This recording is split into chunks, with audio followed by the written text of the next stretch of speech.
నమస్కారం friends, welcome to try my TV news. ఇవాళ మనము కొత్తగా పాలిటిక్స్లో తన పార్టీతో అడుగుపెట్టిన కల్వకుంట్ల కవిత భవిష్యత్తు గురించి మనం క్లియర్లీ డిస్కస్ చేద్దాం.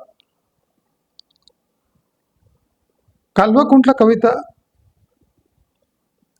టిఆర్ఎస్ ఉన్నప్పుడు తన సొంత సామ్రాజ్యాన్ని అంటే తయారు చేసుకునే ప్రయత్నం మొదటి రోజు నుంచే చేస్తూ ఉంది. కవిత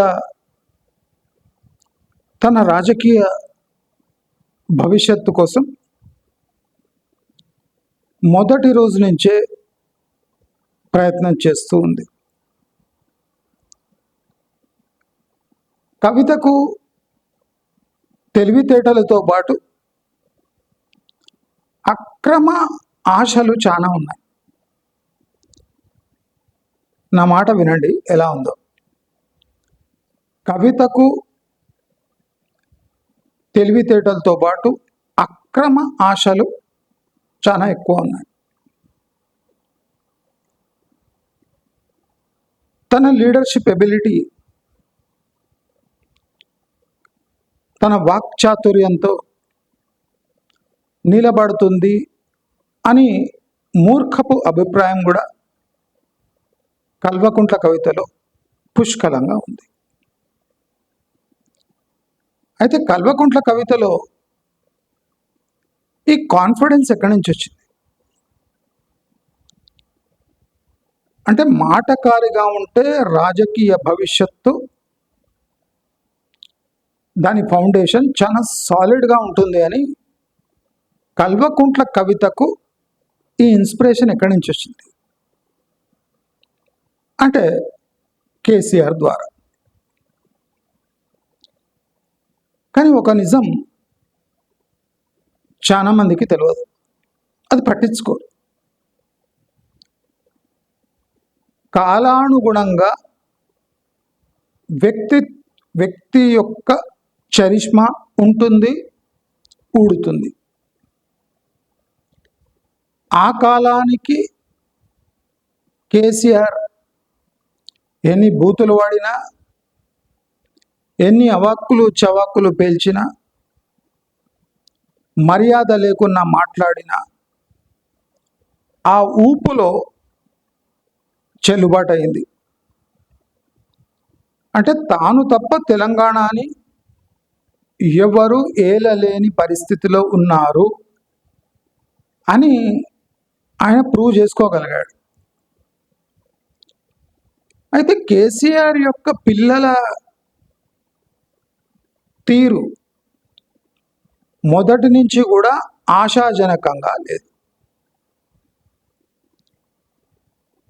కేసీఆర్ని అడ్డం పెట్టుకొని ఎదిగే ప్రయత్నం ఆ ఇద్దరు పిల్లలతో పాటు వాళ్ళ అల్లుళ్ళు, వాళ్ళ ఫ్యామిలీ మెంబర్స్ కూడా విశ్వ ప్రయత్నమే చేస్తున్నారు.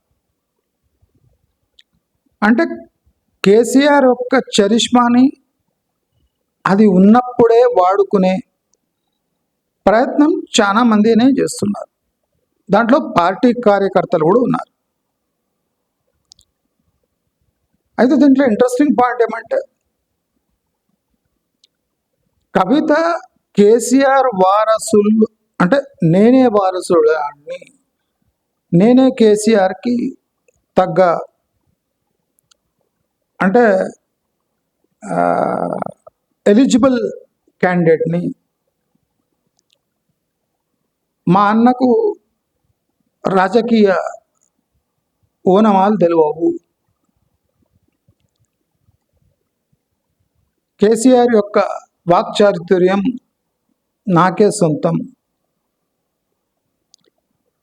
కేటీఆర్ మగ సంతానం గనక ఆయనకు ఆ పార్టీ బగ్గాలు పోయా తప్ప కేటీఆర్కి సొంత తెలివితేటలు రాజకీయ చతురత లేదు అనే గట్టి అభిప్రాయం కల్వకుంట్ల కవితలో పుష్కలంగా కనిపిస్తుంది. ఆమెకు ఉన్న కాన్ఫిడెన్స్ అది. కానీ ఒక రాజకీయ విశ్లేషకుడు కవిత వైపు చూస్తే కవిత తనను తాను ఎలా అంటే ఎదుగుదల బాటలో వెళ్ళిందో, ఆమె చూస్ చేసుకున్న రూట్ ఏమో, అసలు ఆమె ఒక పార్టీ కార్యకర్తగా వ్యవహరించిందా లేదా మొదటి రోజు నుంచే కేసీఆర్ అండదండలతో కొత్త పార్టీకి సన్నాహాలు చేస్తుందా అంటే రెండోదే కరెక్ట్. అంటే కేసీఆర్ ఉండగానే ఇల్లు చక్కబెట్టుకోవాలి అనే ప్రయత్నం ఆమె మొదటి రోజు నుంచే చేస్తుంది. అయితే మనం ఒకటి థింగ్ గుర్తుపెట్టుకోవాలి, తనపై తనకు కాన్ఫిడెన్స్ ఉండటం వేరు, అంటే వాళ్ళ కాంపిటీటర్స్ కానివ్వండి, ఓటర్స్ కానివ్వండి, ఆమె గురించి ఆలోచించడం, that is a different thing. నీవు రాజకీయంగా ఎదిగేటప్పుడు నీలో వాక్చాతుర్యంతో పాటు యాక్టింగ్ స్కిల్స్తో పాటు కాస్త ఓపిక, కాస్త నీతి ఉండాలి. అంటే బయట కనిపించే నీతి ఉండాలి.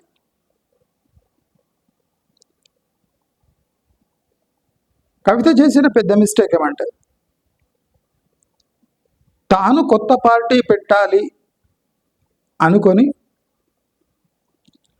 దానికి కావలసిన డబ్బులు సమకూర్చడానికి అడ్డమైన దారులు వెతుక్కుంది. అంటే వాళ్ళ నాన్న ఇచ్చిన ఆస్తి కాకుండా రాజకీయంగా కేటీఆర్ని ఎదుర్కోవాలి. ఫస్ట్ నుంచి కవితకు కేటీఆర్, హరీష్ రావు, హ్యాపీరావు, ఇంకా ఇతర ఫ్యామిలీ మెంబర్స్పై అంటే వాళ్ళని న్యూట్రల్ చేయడానికి అన్ని ప్రయత్నాలు చేసింది. కానీ రాజకీయ వారసత్వం కొడుకు బతుకుండగా కూతురికి వెళ్ళటం చాలా కష్టం. మనం ఇది కాంగ్రెస్ పార్టీలో కూడా చూసాం. రాహుల్ గాంధీ, ప్రియాంక గాంధీ సేమ్ సిచ్యువేషన్లో ఉన్న రాహుల్ గాంధీకి ఆ పార్టీ పగ్గాలు అప్పగించడం ఒక పెద్ద మిస్టేక్ అయినా, ప్రియాంక గాంధీ ఎప్పుడు ఆ ఆపర్చునిటీని యూజ్ చేసుకుందామనే తాపత్రయం చూపించలేదు. That is a political maturity and politically correct. ఆమె ఇందిరాగాంధీ హావభావాలు, అలవాట్లు, ఆ స్పీచ్ ఇచ్చే సామర్థ్యం ఉన్న ఎప్పుడూ తన తమ్ముడైన రాహుల్ గాంధీకి ఇబ్బందిగా మారలేదు. ఆమె ఎన్నోసార్లు రాహుల్ గాంధీకి తగినంత మర్యాద, దారి ఇచ్చింది. అదే కల్వకుంట్ల కవిత విషయానికి వస్తే, ఆమె మొదట ఫ్యామిలీలో ధిక్కార స్వరం వినిపించింది. అదే కాకుండా ఒక సేవా సమితి పేరుతో ఒక చిన్న రాజకీయ అవుట్లెట్ పెట్టింది. అంటే డబ్బాలు అవి పెడతాం కదా, రోడ్ సైడ్ డబ్బాలు, అట్లా పెట్టింది. పెట్టి సేవా కార్యక్రమాలు అని చెప్పింది. ఆ సేవా కార్యక్రమాలు ఎవరి డబ్బు అంటే కార్యకర్తల డబ్బుతో. కవిత ప్రాబ్లం ఏమంటే, ఎవరు ఎట్లా ఆలోచించినా పర్వాలేదు కానీ నా కళ్ళతో చూసే ప్రపంచమే నిజం అనే పిచ్చి భావనలో కవిత తేలాడుతుంది. అయితే కవిత యొక్క రాజకీయ భవిష్యత్తు ఎలా ఉండబోతుంది? కవిత ఆపర్చునిటీస్, నైతికత, బీఆర్ఎస్లో వచ్చే క్రైసిస్, కేసీఆర్ హెల్త్లో వచ్చే చేంజెస్ బట్టి కవిత యొక్క ఎదుగుదల ఆధారపడి ఉంటుంది. అంటే కవిత తన సొంత తెలివితేటలతో ఎదగడం అసాధ్యం. తన సొంత డబ్బులతో పార్టీని నిలబెట్టడం అబద్ధం. ఆమెకు కొన్ని ఏండ్లుగా ఇప్పుడు రాబోతున్న టైంలో ఆపర్చునిటీస్ వస్తాయా రావా అన్నదే కవిత యొక్క రాజకీయ భవిష్యత్తును నిలబెడుతుంది. ఆమె తెలివిగా టిఆర్ఎస్ అనే పదాన్ని తన రాజకీయ పార్టీ పేరుగా పెట్టి ప్రజల్లో కన్ఫ్యూజన్ క్రియేట్ చేసి ఒకసారి కేసీఆర్ ఇచ్చిన బాణంలా ఉంటుంది, ఇంకోసారి ఆమె బీజేపీ ధనస్సులా ఉంటుంది, ఓసారి ఆమె బీజేపీ బీఆర్ఎస్ని పడగొట్టడానికి కాంగ్రెస్ పంపిన ఒక దూతలా ఉంటుంది. అంటే కవితకు ఎన్నో కళలు, ఎన్నో ట్యాగ్స్ ఉన్నాయి. అయితే ఇన్ని ట్యాగ్స్ పెట్టుకొని కవితను నమ్మి కార్యకర్తలు వెంటొస్తారా అంటే ఒక ప్రాబ్లం ఉంది. కవిత ఎట్టి పరిస్థితిలో కేసీఆర్ని విమర్శించకూడదు. కేసీఆర్ ఓపిక టెస్ట్ చేయకూడదు. కేసీఆర్ కంట్లో నలుసు కాకూడదు. ఈ 3 పాయింట్స్ కవిత గుర్తుపెట్టుకొని తన బలంతో రాజకీయంగా ఎదగాలి అంటే ఎవడో వద్దనడు. కానీ కేసీఆర్ని విమర్శించి తాను కేసీఆర్ స్థానంలో కూర్చుంటాను అంటే అది అయ్యే పని కాదు.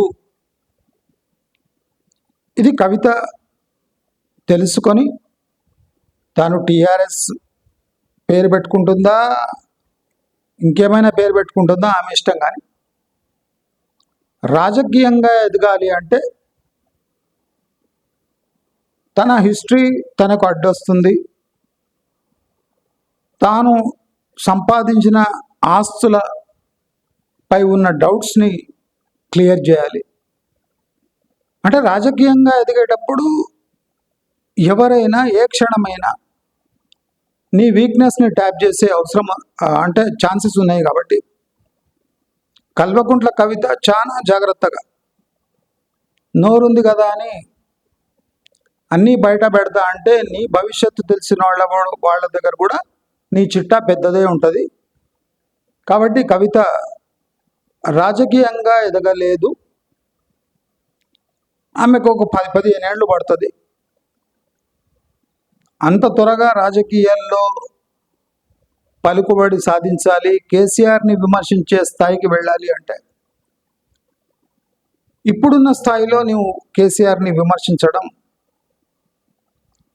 అది నీ రాజకీయ భవిష్యత్తుకే పెద్ద శాపంగా మారే అవకాశాలు ఉన్నాయి. ఇది పక్కన పెడితే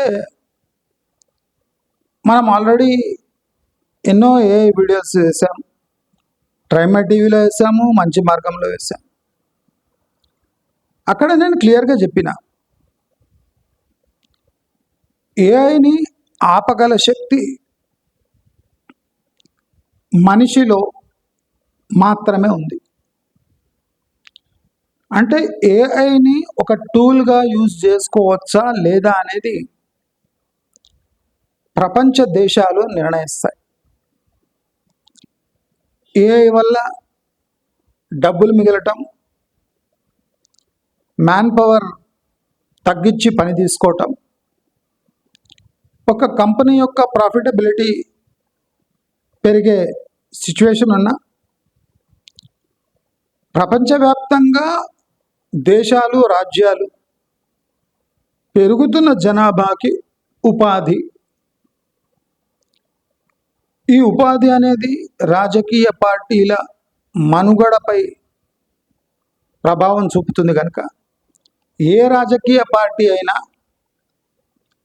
ఏఐ యొక్క గుణగణాలు తెలిసి ఉన్నా, దాని లాభాలు తెలుసున్నా, తమ ఓటర్లు అంటే జనాభాకి ఆపర్చునిటీస్ లేకుండా, జాబ్స్ లేకుండా తమ రాజకీయ భవిష్యత్తును సుస్థిరంగా ఉంచుకోలేరు అని ఎప్పుడు ఈ సత్యాన్ని రాజకీయ పార్టీలు తెలుసుకుంటాయో అప్పుడే ఏఐ యొక్క భవితవ్యం డేంజర్లోకి పడుతుంది. నేను ఎన్నోసార్లు చెప్పిన, కంట్రీస్ అనుకుంటే ఏఐని ఆపగలవు, కానీ తోటి కంట్రీస్తో కాంపీట్ చేయలేవు. ఎందుకంటే కాస్ట్ కట్ అయి మ్యానుఫ్యాక్చర్ అయిన గూడ్స్ హ్యూమన్ మ్యాన్ పవర్తో మ్యానుఫ్యాక్చర్ అయిన గూడ్స్కి చాలా ప్రైస్ డిఫరెన్స్ ఉంటుంది. అంటే ఓటమి వచ్చినా పర్వాలేదు, మా రాష్ట్రంలో, దేశంలో ఉపాధి ముఖ్యం అనుకునే దేశాలకు ఏఐ ఒక పెనుభూతంగా మారి అసలు ఏఐని దరిదాపుల్లా రాకుండా చూసే అన్ని అవకాశాలు ఉన్నాయి. ఇప్పుడు అమెరికాలో కూడా 50% ఏఐ ప్రాజెక్ట్స్, కాంట్రాక్ట్స్ రద్దు చేయటం జరుగుతుంది. ఏఐ దుష్ప్రభావాలు, ఏఐ ప్రభావాలు, ఏఐ వల్ల పోతున్న జాబ్స్, ఇవన్నీ రాజకీయ పార్టీల కొంప ముంచుతున్నాయి కనుక ఏఐ ప్రభావం ఎంత ఉండాలో అనేది ఒక కంట్రీ, ఒక రాష్ట్రము, ఆ కంట్రీ ఒక ప్రధాని, చీఫ్ మినిస్టర్ రేపటి రోజుల్లో డిసైడ్ చేయడం జరుగుతుంది. అంటే ఏఐకి ఎదుగుదల స్టేజ్లోనే ఆటంకాలు ఎవరు డెవలప్ చేసినారో వాళ్ళే కలిగిస్తూ ఉన్నారు. ఇది కొసమెరుపు. అయితే ఏఐ వల్ల చిన్న కంపెనీలే కాకుండా మైక్రోసాఫ్ట్, గూగుల్, లేదా భారతదేశంలో ఇన్ఫోసిస్, విప్రో, లేదా కాగ్నిజెంట్ లాంటి పెద్ద సాఫ్ట్వేర్ సర్వీస్ ప్రొవైడర్స్, లేదా యాపిల్ లాంటి సంస్థలు, software developers, product developers, chip developers, వీళ్ళంతా ఏ యొక్క ప్రభావాన్ని తమకు అనుకూలంగా మార్చుకునే పనిలో ఉన్నారు. త్రైమాసిక ఫలితాల్లో పైచేయి సాధించే పనిలో ఉన్నారు. త్రైమాసిక ఫలితాలపై ఏ ప్రభావం లేకుండా, అంటే ఏ ప్రభావం ఉన్నా అది ప్రాఫిటబిలిటీ రూపంలో చాలా కంపెనీలు చూపిస్తున్నాయి. ఏ దుష్ప్రభావం వల్ల లక్షల సంఖ్యలో ఉద్యోగాలు పోతున్నా, ఆ పోతున్న ఉద్యోగాలు కంపెనీలకు వరంగా మారాయి అని చూపించే అన్ని ప్రయత్నాలు ఈ ఐటీ కంపెనీలు చేస్తున్నాయి. నేను ఆల్రెడీ చెప్పాను, ఏ యొక్క తీవ్రమైన ప్రభావం భారతదేశం, చైనా లాంటి దేశాలపై ఉంటుంది అని. అవే కాకుండా ఇప్పుడు అమెరికాలో కూడా చరిత్రలో ఎన్నడూ చూడని లే ఆఫ్స్ జరుగుతున్నాయి. ఇప్పుడు మళ్ళీ రీహైరింగ్ జరిగిన కాస్ట్ ఆఫ్ లేబర్ క్యాల్కులేషన్ చేసే వాళ్ళు చీపెస్ట్ లేబర్ని ఎంచుకుంటారు. దాంట్లో భారతీయ సంతతికి చెందిన వాళ్ళకే మ్యాక్సిమం జాబ్స్ మళ్ళీ దొరకచ్చు అనే అంచనా ఉంది. కాబట్టి మన ప్రభుత్వాలు ఇక్కడ ఏఐ కోసం 200 ఎకరాలు కేటాయించడం, నేను అప్పుడే చెప్పిన, ఎకరాలకు ఏఐకి ఏ సంబంధం లేదు, ఏ చిన్న గదిలో కూర్చొనైనా పెద్ద ఏ కంపెనీ నడిపించచ్చు అని నేను పలు వీడియోల్లో పదుల వీడియోల్లో ఏఐని అంటే దాని ప్రభావాన్ని మీ అందరికీ తెలియజేసేటప్పుడు చెప్పిన, ఏఐకి 100 ఎకరాలు 10 ఎకరాలు వద్దు, ఏఐ డెవలప్ చేసే టూల్స్ డెవలప్ చేసే ఇంజనీర్స్కి కూర్చునే స్థలం ఉంటే చాలు. వర్క్ ఫ్రమ్ హోమ్ నుంచి కూడా వాళ్ళు ఏఐ డెవలప్ చేయొచ్చు.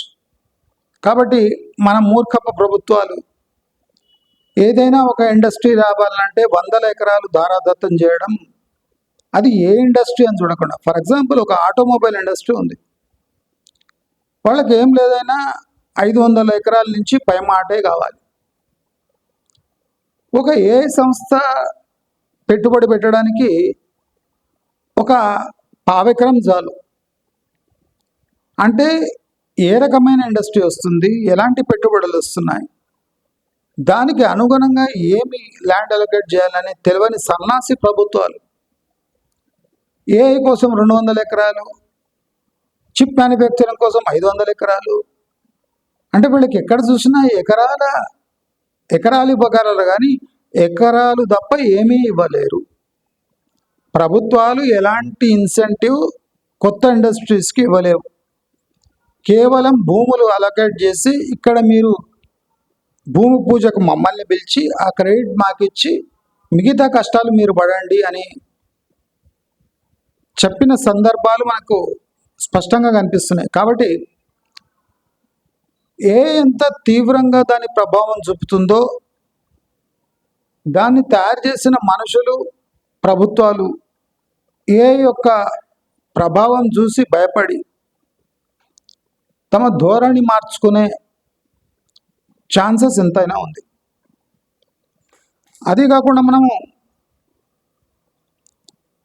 కొత్త ఏఐ టూల్స్ ద్వారా బ్యాంకింగ్ సెక్టర్ తీవ్రంగా ప్రభావితం అవుతుంది.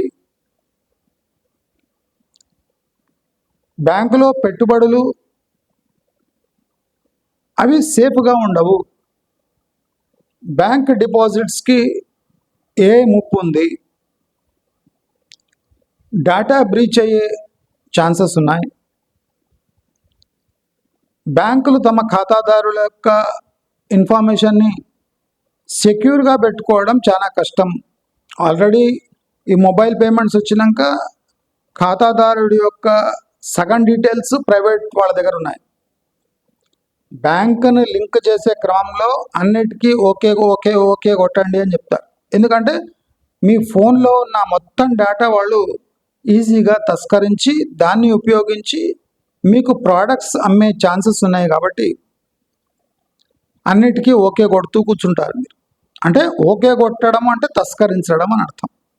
చాలా మందికి అది తెలియక, అంటే చాలా మోడర్న్గా తయారయ్యామని చెప్పి అన్నిటికీ ఓకే కొట్టి యాప్స్ డౌన్లోడ్ చేసుకొని తమ జీవితమే 3వ పర్సన్ చేతికి ఇచ్చినట్టు ఉంది. కాబట్టి బ్యాంక్స్ ఈ ఏఐ ప్రభావాన్ని నియంత్రించి తమ డేటాని ఏఐ పాలు కాకుండా చూసుకునే అన్ని ప్రయత్నాలు ఇప్పుడు చేస్తున్నాయి. కాబట్టి నేను ఎప్పటి నుంచో చెప్తున్నా, మీ 20 నుంచి 40%, అట్లీస్ట్ 20% డబ్బులు క్యాష్ రూపంలో మీ దగ్గర ఉండాలి. ఏ రోజైనా ఏమైనా ఏ ఘటనైనా కావచ్చు. ఆ ఘటన నుంచి బయటపడడానికి బ్యాంకులకు కూడా సమయం పట్టొచ్చు. కాబట్టి మనం ఈ హై టెక్నాలజీ ఎరాలో మన డబ్బులు సేఫ్గా ఉంచుకోవాలంటే కొంత క్యాష్కు మర్యాద ఇవ్వటం నేర్చుకోవాలి. పేమెంటే కాకుండా మన సంపాదనపై కూడా దృష్టి పెట్టాలి. ప్రతి యాప్ మిమ్మల్ని ఖర్చు వైపు తీసుకుపోతుంది కానీ ఆదా వైపు ఏ యాప్ తీసుకోవస్తలేదు. పెట్టుబడులు కూడా తన ఇష్టం వచ్చిన చోట పెట్టమని యాప్ మనకు సమాచారం అందిస్తూ ఉంటుంది. అంటే app is a tool. At present, it is a tool to misguide general human intelligence. దీన్ని ఇంగ్లీష్లో చెప్పాలంటే ఇలా చెప్పొచ్చు. కాబట్టి ఏ ప్రభావం తగ్గించుకోవాలంటే కొద్దిగా మొబైల్ ఫోన్, కొద్ది టెక్నాలజీ పక్కకు వచ్చి ఫిజికల్గా గోల్డ్, సిల్వరు, క్యాష్ మన దగ్గర ఉంటాయి. ఎప్పుడైనా దాన్ని లిక్విడేట్ చేసి మన జీవితం సాగించే అంటే ఛాన్సెస్ ఉన్నాయి కాబట్టి నేను ఎప్పటి నుంచో టెక్నాలజీకి దాసోహం కాకండి. టెక్నాలజీతో పాటు మీ జీవితాన్ని తస్కరించే అన్ని ప్రయత్నాలు జరుగుతున్నాయని నేను ఎన్నో సందర్భాలు మీకు చెప్పాను. అది ఇప్పుడు జరుగుతూనే ఉంది. అది కాకుండా రీసెంట్లీ పోలీస్ వాళ్ళు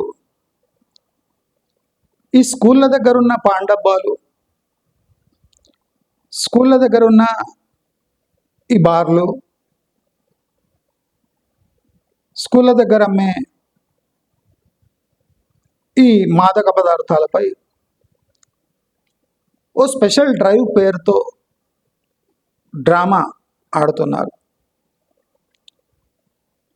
పోలీసు వారు ఒకటి గమనించారు. గుట్కా అనేది తెలంగాణలో బ్యాన్. ఈ పోలీసు వారు అనుకుంటున్నట్టు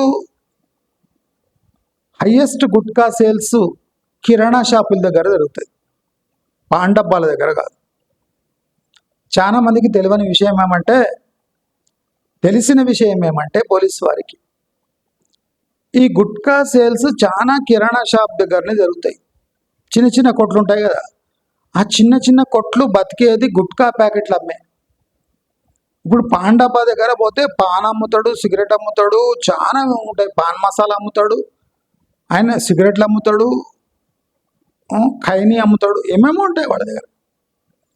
కానీ ఒక కిరాణా షాపు తన దగ్గర ఉన్న కిరాణా ఐటమ్స్ అమ్మి లాభాల్లో రావాలంటే దాన్ని గుట్కా ప్యాకెట్లు అమ్ముతే కానీ వాటి కొన్ని కిరాణా షాపులు నడిచే స్థితిలో లేవు. కాబట్టి పోలీసులు డ్రామా ఆపి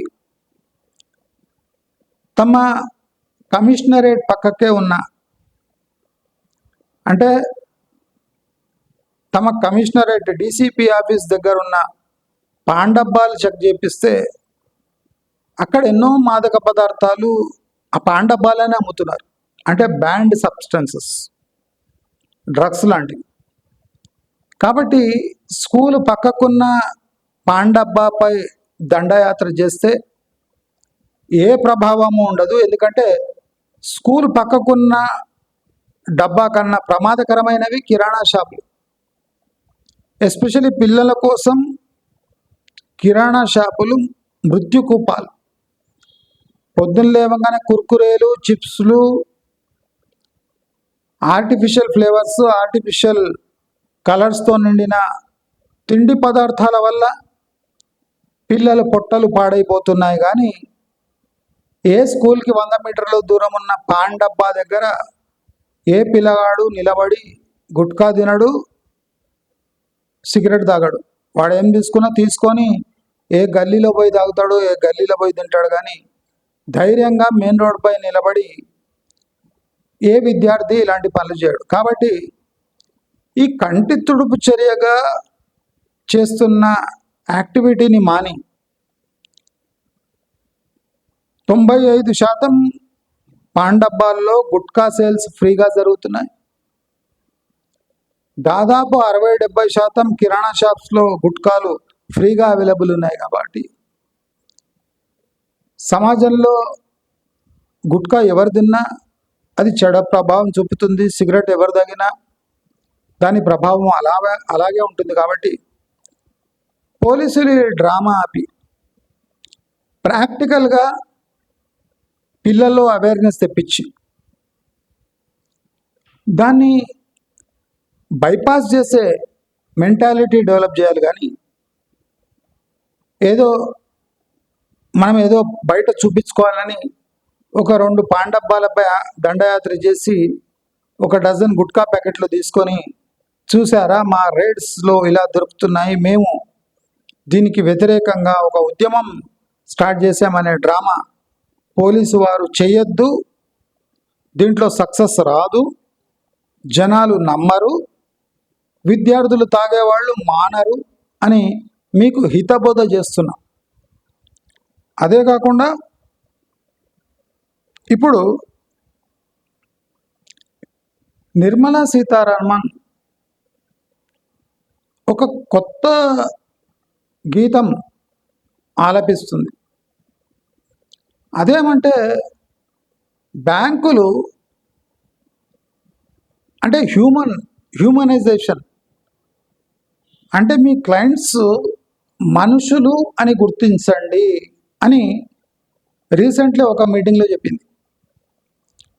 అంటే ప్రభుత్వాలు ఊపులో వచ్చి డిజిటైజేషన్కి ఎంత మొగ్గు చూపినా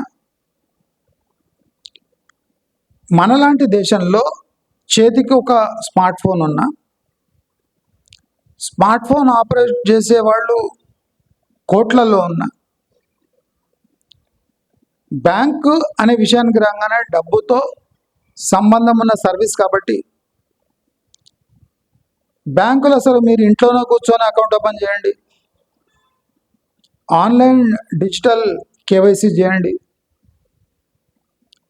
డబ్బులు మీ మొబైల్తో ట్రాన్స్ఫర్ చేసుకోండి, బ్యాంకుకు రానక్కర్లేదు, బ్యాంకుకి వచ్చిన ఆ సదుపాయాలు మేము ఇవ్వము, ఎందుకంటే మేము కాస్ట్ కట్ చేసుకోవాలని మేము passbook printing machine, deposit machine, ATM అన్నీ మేము బయటనే పెడతాము, అన్నీ మీరు ఇంట్లో నుంచే చేసుకోవాలి, ఏదైనా తేడా వస్తే దాన్ని పరిష్కరించడానికి మాకు తగినంత టైం ఇవ్వాలి, మాకు మీకు ఏ సంబంధం లేదు, మీరు ఇంట్లో కూర్చొని బ్యాంక్ ముఖం చూడకుండానే మీరు చేయొచ్చు అని కొంతమంది క్లయింట్స్కి అది బాగుంటుంది. ఎడ్యుకేటెడ్ యంగ్ ఉన్న వాళ్లకు ఇవన్నీ చేయడం సులభం. కానీ వృద్ధాప్యం వచ్చి మిడిల్ ఏజ్ ఉన్న వాళ్లకు ఇంకా ఇలాంటి ట్రాన్సాక్షన్స్, ఇలాంటి థింగ్స్ అంటే భారతదేశం లాంటి దేశంలో మ్యాక్సిమం విలేజెస్ ఉన్న దేశంలో ఇక్కడ మీరు బ్యాంక్కి రాకుండా మీరు ఇంట్లో కూర్చొని అన్నీ చేసుకోవాలి, ఇక్కడ సదుపాయాలు లేవు అనటం. ఇప్పుడు రీసెంట్లీ నేను ఒక బ్యాంక్లో అకౌంట్ ఓపెన్ చేయడానికి పోతే 10,000 డిపాజిట్ అయితే మేము ఇక్కడ చేయము, ఆన్లైన్ చేసుకోవాలి, 25,000 డిపాజిట్ చేస్తే మాత్రమే మేము బ్యాంకు ద్వారా అంటే బ్యాంకులో అకౌంట్ ఓపెన్ చేస్తాము అనే మూర్ఖపు అంటే స్ట్రాటజీ వల్ల ఆ బ్యాంక్ కస్టమర్స్కి దూరం అవుతుంది. ఇది గమనించిన ఆర్బీఐ నిర్మలా సీతారామన్ నోటి ద్వారా బ్యాంక్స్ కాస్త ప్రజలను ఆదరించాలి, ప్రజలతో కూడిన సబ్జెక్ట్ కాబట్టి, వాళ్ళ డబ్బుతో కూడిన సబ్జెక్ట్ కాబట్టి కాస్త మానవ టచ్ ఉండాలి, హ్యూమన్ టచ్ ఉండాలి బ్యాంకింగ్ సిస్టమ్. కానీ నిర్మలా సీతారామన్ కొత్త పలుకులు పలుకుతుంది. అంటే ఆన్లైన్ ద్వారా డిజిటల్ పేమెంట్స్ దుష్ప్రభావాలు ఇప్పుడు ప్రభుత్వానికి క్లియర్గా కనిపిస్తున్నాయి. అందుకోసం యూరప్ లాంటి దేశాలు ఇంకా క్యాష్ సిస్టమ్స్నే నమ్ముకొని ఉన్నాయి. డిజిటల్ పేమెంట్ 1 అవర్ డిలే అంటే మీకు తెలుస్తుంది, అంటే వేల సంఖ్యలో ఈ ఆన్లైన్ ఫ్రాడ్స్ జరిగాయి కాబట్టి అప్పుడు రియలైజ్ అయ్యి వృద్ధులు ఎప్పుడైనా ఏదైనా మొబైల్ ద్వారా ట్రాన్స్ఫర్ చేస్తే, యూపీఐ పేమెంట్ చేస్తే 1 అవర్ డిలే చేసి పేమెంట్ కావాలి అంటే డిలే అవసరం లేదు. ఈ డిలే ఏం చెప్తుంది, మన సిస్టమ్స్ పకడ్బందీగా లేవు అని స్పష్టంగా తెలియజేస్తుంది. అంటే ఏ సిస్టమిక్ సెక్యూరిటీ లేకుండా మనం ప్రోడక్ట్స్ రిలీజ్ చేస్తే దాని పర్యవసానాలు ఇలా ఉంటాయని ప్రభుత్వం తన నోటితోనే ఒప్పుకుంది అని మీ అందరికీ తెలియజేసుకుంటూ, మీకు మరిన్ని మంచి వీడియోస్ కావాలంటే ఈ న్యూస్ ఛానల్ని లైక్, షేర్, సబ్స్క్రైబ్ చేసుకోండి. రేపు మరిన్ని ఇంట్రెస్టింగ్ న్యూస్తో మీ ముందు ఉంటాం. అప్పటి వరకు సెలవు, నమస్కారం.